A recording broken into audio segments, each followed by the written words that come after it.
आए नमोस्तु परमात्मने।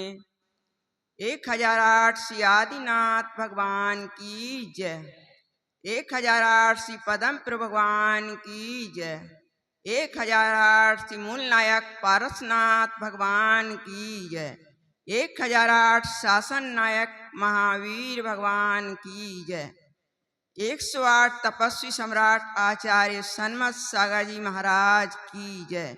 108 गणाचार्य आचार्य पुस्तन सागर महाराज की जय। 108 आचार्य श्री तरुण सागर महाराज की जय। 108 मम दीक्षा गुरु आचार्य तप शिरोमणि भारत गौरव साधना महोदधि मम आराध अंतर्मना पिशन सागर महाराज की जय। 108 उपाध्याय श्री सोममूर्ति पीयूष सागर महाराज की जय। आचार्य संघ की जय। जिनवाणी माता की जय। उत्तम सत्य धर्म की जय। कठिन वचन मत बोल पर निंदा और झूठ तज, सांच जवाहर खोल सतवादी जग में सुखी। यह 10 लक्षण जी पर्व हमारे शाश्वत पर्व है। यह हम लोग बहुत धूमधाम से मनाते हैं, जबकि साल में आते तो 3 बार हैं, लेकिन मनाते एक बार ही है। ये पवित्रता संयम की पराकाष्ठा के दिन हैं। जो जितना संयम और त्याग करे वो ही है, क्योंकि इस पराकाष्ठा के साथ हमें मन वचन काया की शुद्धि करता है और जीवन को उज्जवल बनाता है। ये 10 धर्म की इसमें खूबियां हैं। 10 आज 5 दिन हो चुके हैं। पहले दिन क्षमा आया, तो क्षमा ने हमें संदेश क्या दिया? मानव का सबसे सुंदर आभूषण क्षमा है। क्षमा वीरस्य भूषण। क्षमा ने हमें संदेश दिया। हमारे गुरुवर कहते हैं, जिसने क्षमा को धारण किया वो पारसनाथ के वंश में जन्म हुआ, और जिसने क्षमा को धारण नहीं किया उसने कमठ के वंश में जन्म लिया। अब सोचो आप किसको क्या करना है। दूसरा दिन आया तो माधव का दिन आया, तो मान कसाय को हमने छोड़ा। मान कसाय जब छोड़ेंगे तभी तो आगे बढ़ेंगे। मान कसाय के बाद तीसरा दिन जब आया तो हमने आर्जव को लिया। आर्जव क्या है? हमको सरलता और रुजुता सिखाता है, तो हमने रुजुता सरलता को सीखा। चौथा दिन जब सोच धर्म आया तो हमने लोभ कसाय को छोड़ा। मन वचन काय से क्रोध मान माया को छोड़ा। अगर हम क्रोध मान माया को नहीं छोड़ेंगे तो सत्य धर्म नहीं प्रकट होगा। ये चीज छोड़नी ही पड़ेगी कि मान क्रोध मान माया ये चारों कसाय को छोड़ने के बाद ही सत्य धर्म। आज 5वां दिन है सत्य धर्म का। अब सत्य धर्म क्या है? सत्य आदमी वचन को भी सत्य मानता है, धर्म को है, लेकिन वचन सत्य नहीं है। आत्मा का धर्म सत्य है। वचन तो आदमी बोलता है, बदल भी जाता है, लेकिन बोलता है। लेकिन सत्य धर्म जब तक आप 4 कसायों को नहीं छोड़ोगे तब तक अपने जीवन में अपनी आत्मा में सत्य धर्म को घटित नहीं कर सकते। इसलिए हमें मान माया, क्रोध मान माया, लोभ ये छोड़ना पड़ेंगे, तब हमारे जीवन और हमारी आत्मा में उत्तम सत्य धर्म घटित होगा। उत्तम सत्य धर्म समीचीन धर्म है, ये सम्यक धर्म है, ना कि मिथ्यात है। लेकिन आज का आदमी बोल दिया उसको सत्य मान, सत्य नहीं, ये मिथ्यात में जी रहा है। और मिथ्यात में जीता, क्योंकि उसे सत्य का बोध ही नहीं है कि सत्य है क्या चीज है। उस और परिवार को, कुटुंब को, संसार को, परद्रव्य को अपना मानता है, जबकि ये परद्रव्य है, अपने द्रव्य नहीं। अपना द्रव्य तो आत्मा का द्रव्य है। हमें तो आत्मा में सत्य धर्म घटित करना है, ना कि संसार में सत्य। ये सत्य में और सत्य के ये जो है असत्य बोलना, झूठ बोलना, ये तो जीव के स्वभाव में है, ये विभाव है। और सत्य धर्म स्वभाव है, और ये सब चीजें विभाव हैं। जिनागम में सत्य धर्म को 4 जगह घटित किया गया है। पहला सत्ताणु व्रत, जो श्रावक के है स्थूल रूप में त्याग करता है। दूसरा है महाव्रत, जो ऋषि मुनियों के होता है, उनके बिल्कुल भी कसाय नहीं होती है, और वो जो बोलते हैं वो बिल्कुल सत्य बोलते हैं। तीसरा है वचन गुप्ती, जो कि मौन रहकर भाषा समिति। तीसरी है भाषा समिति, जो कि मुनि जन और ऋषिगण ही बोल सकते हैं। आप लोगों में हित मित प्रिय बोलने की शक्ति नहीं है। हित मित कितना बोलोगे, थोड़ा बोलोगे, उसके बाद फिर जवाब लगाओगे, यही तो होता है, और आपस में लड़ते हो। तो ये सिर्फ मुनि ऋषि मुनियों के पास ही हित मित प्रिय बोलने की शक्ति होती है, और वो ही समाज का उद्धार करते हैं। इसीलिए, और चौथी है वचन गुप्ती, जो वचन गुप्ती तो आप लोगों ने साक्षात देखी आचार्य गुरु महाराज के पास, जो उन्होंने 556 दिन की साधना की, वो वचन गुप्ती के साथ की। क्योंकि 556 दिन में बोले ही नहीं, तो फिर वचन गुप्ती थी उनके पास, तभी तो वे नहीं बोले। अपन लोग तो 1 घंटे भी नहीं रह पाते हैं, तो ये वचन गुप्ती थी। तो ये थी आगम की भाषा। अब दूसरे में आती है व्यवहार की भाषा। तो व्यवहार से भी सत्य धर्म प्रकट होता है। जैसे संवृत, जैसा संवृत का अर्थ है कि समाज में किसी स्त्री को कोई देवी बोलता है तो हमें भी देवी बोलना पड़ता, भाभी बोलता है तो हमें भी भाभी बोलना पड़ता है। ये घटित होती है संवृत भाषा। उसी स्थापना सत्य, इसको बोलते हैं स्थापना सत्य। जैसे आज आचार्य महाराज के चरण स्थापित हुए, मूर्ति स्थापित हुई, उनमें संस्कार दिए गए, तो क्या थी ये सत्य, स्थापना सत्य था। क्योंकि आज से वो आचार्य तरुण सागर जी के चरण हो गए। तो हम लोग जब भी नमस्कार करेंगे तो उनको तरुण सागर आचार्य भगवान के नाम से नमस्तु उनके चरणों में करेंगे। आज पारसनाथ भगवान है, आदिनाथ भगवान जी हैं, उनको भी हम उसी रूप में देखते। ये होती है स्थापना सत्य। एक होता है रूप सत्य, ये समाज के सत्य हैं कि जैसे गोरा है, काला है, श्वेत है, मोटा है, पतला है, तो जी अपन लोग इस तरीके से देखते हैं। ये होता है रूप सत्य।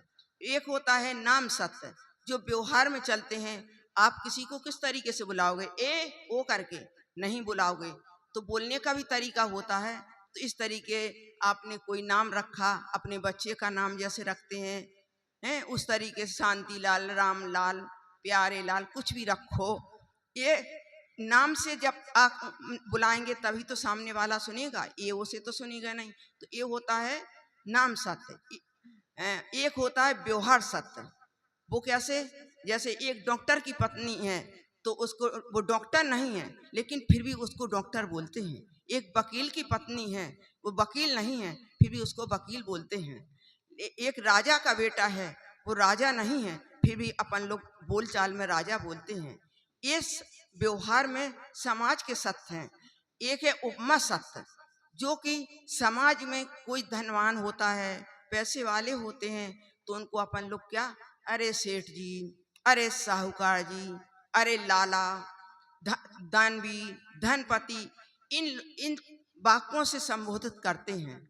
तो ये है सत्य धर्म के रूप हैं। तो हमें सत्य की परिभाषा अलग अलग रूप में है। उत्तम सत्य धर्म, और इसके साथ हम झूठ भी बोलते हैं संसार में रह के। तो एक झूठ भी सत्य का रूप ले सकता है। उदाहरण से हम आपको बताते हैं। एक जंगल में एक कसाई था, आगे आगे गाय दौड़ रही थी, पीछे से कसाई दौड़ रहा था। एक जगह एक महात्मा जी बैठे थे, दृष्टांत के मात्रा से महात्मा जी बैठे। उस कसाई ने पूछा महात्मा जी से, क्या महात्मा जी, क्या यहाँ से कोई गाय गई है? महात्मा जी ने कोई उत्तर नहीं दिया। दूसरी बार फिर उन्होंने पूछा उसने कि महात्मा जी कोई गाय गई है इधर से? तो बोले नहीं, कोई उत्तर ही नहीं दिया। अब तीसरी बार फिर बोला तो उन्हें जवाब देना, तो अपनी जगह से उठ के वो दूसरी जगह बैठ गए। तो बोले नहीं भैया, यहाँ से कोई गाय नहीं गई है, क्योंकि उन्हें सत्य बोलना था और अपनी जगह बैठ के वो सत्य बोल नहीं सकते थे। हैं, वहां से उठे, दूसरी जगह बैठ के उन्होंने कह दी गाय नहीं गई, वो चला गया। इस क्यों बोला उन्होंने ये शब्द को?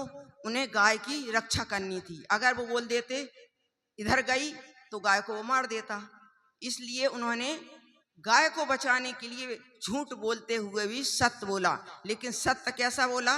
उन्होंने अपनी जगह को छोड़ा, जिस जगह पे वो बैठे थे, जिस जगह पे बैठ करके उन्होंने गाय को देखा था, उस जगह से पे बोलते तो झूठ होता। लेकिन जब दूसरी जगह पे बैठे तो उन्होंने वहां से गाय नहीं देखी थी जाते हुए, तो उन्होंने सत्य बोल दिया, हमने गाय देखी ही नहीं। ये है झूठ और सत्य। तो इस बात को समझो, ये दृष्टि है, जैसा झूठ बोलोगे वैसा है। झूठ झूठ पर विश्वास कभी कभी करना पड़ता है, तो ऐसा है झूठ है। गुरुजी कहते हैं अपनी दृष्टि को बदलो, सृष्टि को मत बदलो। तुम सृष्टि को नहीं बदल सकते, अपनी दृष्टि को बदल सको। अगर अपनी दृष्टि को बदल दोगे तो तुम्हें सब सत्य दिखाई देने लगेगा, और जब तक तुम दृष्टि नहीं बदलोगे तब तक तुम्हें सारा असत्य ही दिखेगा। ये है असत्य की। अब दूसरा उदाहरण, और ये झूठ। एक अमेरिका के राष्ट्रपति लिंकन, एक बार उन्हें चौराहे पर एक बच्चा रोता हुआ मिला, तो उन्होंने उस बच्चे से पूछा, क्या बेटे क्यों रो रहे हो? तो उसने कहा, मेरा घड़ा लाए थे और घड़ा टूट गया, मेरे पास पैसे नहीं है, मेरी माँ ने दिए थे। तो उन्होंने उससे कहा, कोई बात नहीं, मत रो, हम कल तुम्हें इसी टाइम यहाँ आकर के पैसे देंगे। तो बोले ठीक है। अब दूसरा दिन हुआ तो लिंकन राष्ट्रपति वहां आए, नहीं आने को थे, तो उनके पास उनके दोस्त का एक फोन पहुंचा कि आज हमारे पास हम उस ट्रेन से जा रहे हैं, आप स्टेशन मिल लीजिए। अकेले वो वचन से बद्ध थे, वचन उन्हें निभाना था, तो बोले ठीक है। उन्होंने अपने दोस्त के पास दूसरे व्यक्ति को भेज दिया, लेकिन अपने वचन की सत्यता को रखते हुए उसी टाइम, उसी समय, उसी जगह पर खुद चल के गए, उस बच्चे को पैसे दिए। ये होती है वचन की प्रमाणता, और ये होती है वचन की सत्यता। तो उन्होंने अपने वचन को निभाया। तो और आज के जमाने में कौन वचन निभाता है?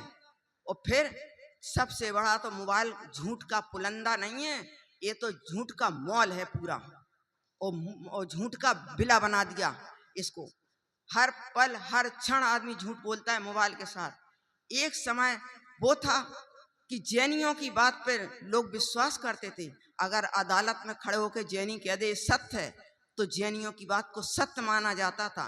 लेकिन आज तो जैन झूठ बोलता है, जैनियों की बात को कोई मानता ही नहीं है। ऐसी स्थितियां समाज के अंदर हो गई हैं कि कोई जैनी की बात को मानने के लिए तैयार ही नहीं है। सनातन धर्म में राजा हरिश्चंद्र का उदाहरण आया है सत्य बोलने की, जिन्होंने सत्य के लिए अपना राज, अपनी पत्नी, अपने बेटे को भी और खुद को बिक गए, क्योंकि जब बेटे का संस्कार करना था, उनके पास पैसे नहीं थे, तो उन्हें अपने आप को बेच के संस्कार किए हैं।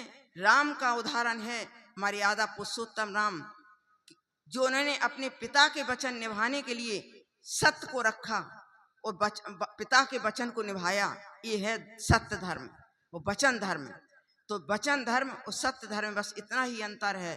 तो आप सोचो हम कहाँ खड़े हैं सत्यता के लिए। तो सत्य को सत्य मानो, और सत्य धर्म जब आत्मा का धर्म है तो आत्मा से अपनाओगे तो सत्य धर्म आएगा, लेकिन नहीं तो नहीं। लेकिन आज की परिस्थितियां हमारे समाज में कितनी बिगड़ चुकी हैं। नई जनरेशन के साथ सोचने में शर्म आती है, बोलने में शर्म आती है कि क्या हो रहा है, कहाँ से कहाँ पब्लिक जा रही है। ये हैं कहते कैसी स्थितियां हैं। पानी पियो छान कर, शराब पियो जानकर, पानी पियो छान कर, शराब पियो जानकर, रात्रि भोजन करो आराम से, दूसरी जाति की बहू लाओ जानकर, अपनी बेटी दो शान से। ये स्थितियां हैं, यह एक सिंबल बन गया है। ऐसा कैसा सिंबल है भैया, जरा सोचने हैं हम कहाँ जा रहे हैं, हमारा धर्म कहाँ जा रहा है। इसके लिए एक विचारणीय प्रश्न है और हमें विचार करना चाहिए। हम किस कुल में जन्म लेकर के और हम किसकी संतान हैं? एक महावीर की संतान हैं और महावीर की संतान होने के साथ हम इतने नीचे, अपने को समझाओ, अपने को संभालो और अपने उत्तम सत्य धर्म की रक्षा करो। ये 10 धर्म आते हैं हमें कुछ समझाने सिखाने के लिए, ना कि हमें बिगाड़ने के लिए, और इन्हीं से हम अपने जीवन को सुधार सकते हैं और सुधारना चाहिए, सुधारना चाहिए। हे गुरुवर, क्या मुद्रा है आपकी? गुरुवर महावीर जैसे ये मुद्रा है तुम्हारी। अवश्य ही ये परमात्मा की चित्तकारी, गुरु चरणों में वचन प्रभा की वंदना है हजारी। ये बोलो 108 अंतर्मना पिशन सागर महाराज की जय। उत्तम क्षमा धर्म की जय। बोलिए परम